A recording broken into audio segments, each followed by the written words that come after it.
Sustainable is a Toronto-based architecture firm based on energy-efficient architecture and building science. In this interview, I speak with Joel Anderson, architectural designer at Sustainable, where he discusses environmentally sensitive materials, passive house strategies, and the future of environmental sustainability in Toronto. This is Anna, and just a note on what you're about to hear. This was my very first interview, and there will be a lot of unnecessary interview commentary. I'm aware. I'll get better at it over time. Regardless, hope you enjoy. We do mostly residential architecture. The bulk of our work up until now has been single-family homes, which can be new builds, can be renovations or additions. And then we have some multi-unit residential projects that we're working on now, some under construction, and a small amount of commercial, but not a whole lot.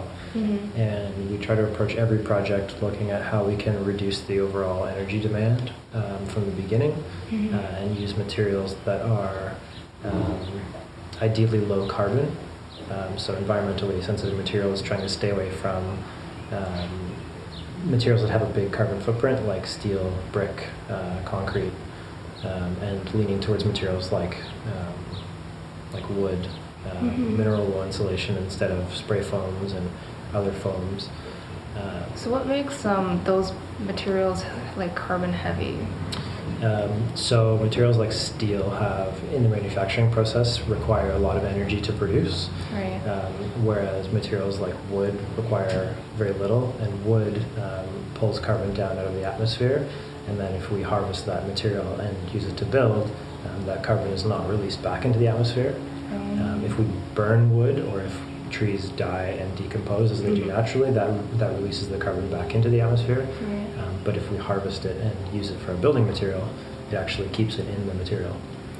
Cool. So it's a little bit different than a material like concrete, which has a huge environmental footprint because there's so much energy required to produce those materials and to kind of get it in place.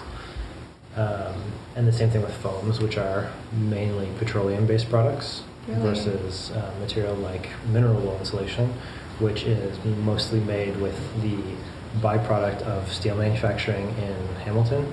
And then they basically spin rock into like a mineral wool. And they do that not far away, they do that in Milton. So it's a fairly local material and performs very well. So there's a lot of benefits to it. Versus, again, when we look at foams, spray foams, they're very toxic to install. Right. If you've ever seen like spray foam being installed, Yeah. they need to come in like full suits. Gear, yeah. Yeah, there's a period of time where you can't go into that building.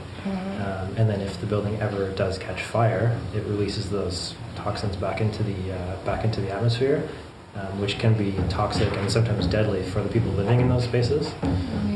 So of course we don't design our buildings knowing that they're going to catch fire, but it's something that could happen. And so all of these factors together we try and consider and choose the most appropriate kind of healthy materials that we can. In architecture, when we look at architectural magazines, we often just see new buildings. We often just see glass.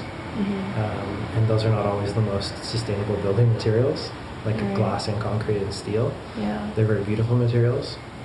There's architects that are doing amazing work with those materials, but thinking about performance, those are not always, or the carbon footprint of those materials, Right. they're not the most appropriate all the time. Uh-huh. But again, that's what our industry pushes forward as greatness. So it's a very challenging space to exist in, and finding a balance of how do we exist in the world of architecture but still stay true to what it means to be sustainable is very challenging. And going back to what you said about glass, I thought initially glass was like a recyclable material. It is recyclable, but the important thing to think about when we think of recycling anything is the energy that it takes to recycle those components. Okay. If you think of the 3 R's that we were brought up thinking about, there's first is reduce. Reuse, reduce.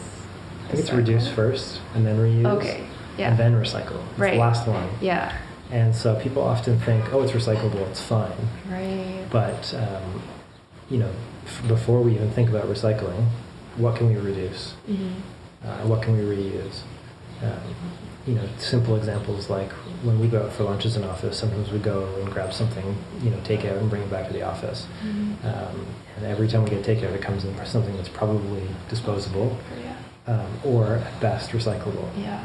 But what's better than that is why don't we just take our own containers there and not use any of them, not create any waste. And having that mindset when we think about, it's the same with buildings. It's like, why tear this down when we could keep it and not throw this all in the garbage? Right.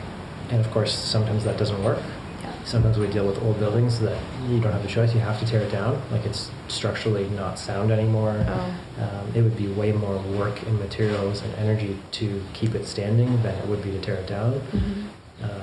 So we have to be realistic at the same time, but having that as kind of a core value is important. And I think it's easy to think, I'm using glass and steel, they're recyclable materials, but even something like wood, which is a great material, if you cover wood in spray foam, it goes in the garbage. You guys probably dealt with that in industrial design, looking at like if you have metal and you have plastic and you have them separately, they can be recycled. But if you fuse them together, they're garbage. Yeah. And so that's really important. Yeah. When we're thinking about buildings, how can we put the buildings together without things that will make these pieces garbage?